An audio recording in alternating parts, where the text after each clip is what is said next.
Certainly an issue that hits close to home is redistricting. How do you make of this map at this point?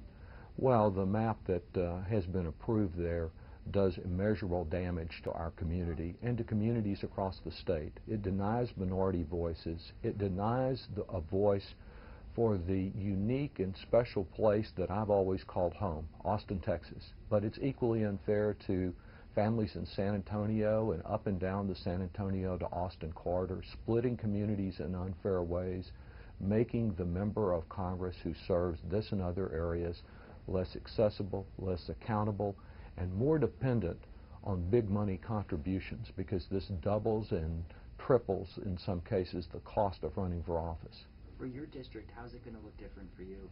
Well, it will look much different. As you know, I've been given the opportunity to represent much of Texas, just not all at the same time. And though I was elected originally to represent 98% of my hometown, when Tom DeLay started drawing lines around the home that Libby and I have here in Austin, we moved to East Austin and represented an area that ran all the way to Mexico.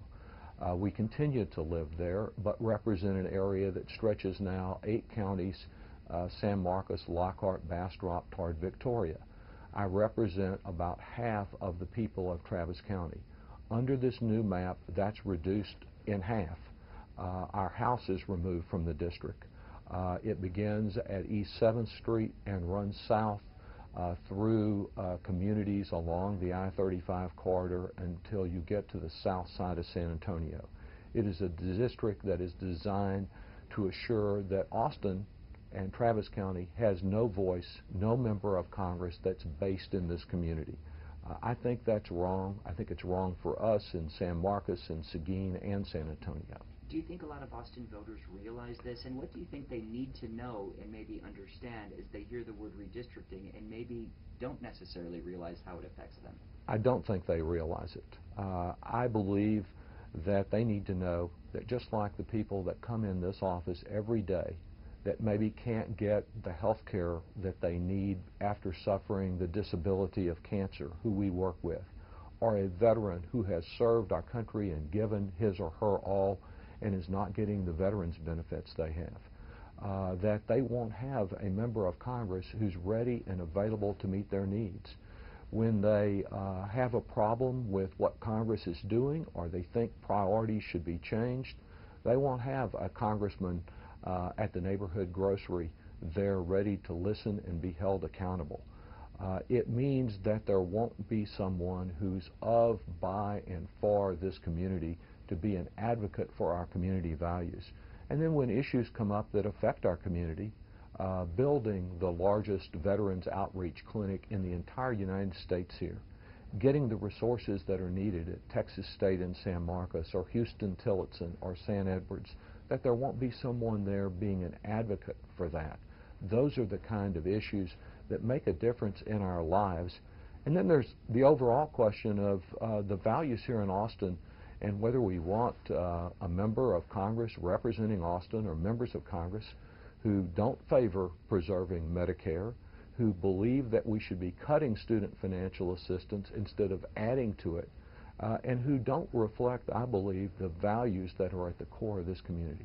And Austin becomes very different than some of the other Texas cities, which do have representatives pretty much assigned to that core city. Austin becomes very, very split. We would be the only city in the entire state of our size, indeed many more moderate-sized cities, that did not have a majority of the population of a new congressional district. That means our members will be elsewhere, in San Antonio, in the Hill Country, stretching down to Houston, and that there won't be a voice for the unique and special place that is Austin.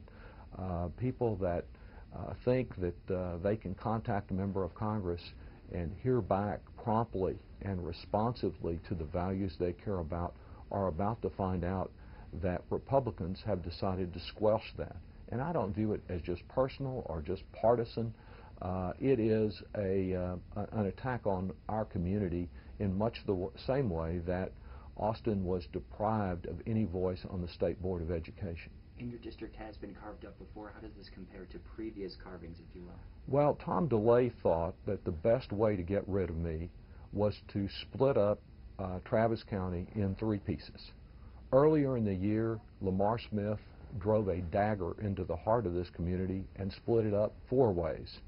Now the final version has decided the only way to get rid of me and deprive our community of a voice is to split it up 5 ways. And that's the plan. It is an outrageous plan that I believe will fail ultimately in the courts under the Voting Rights Act.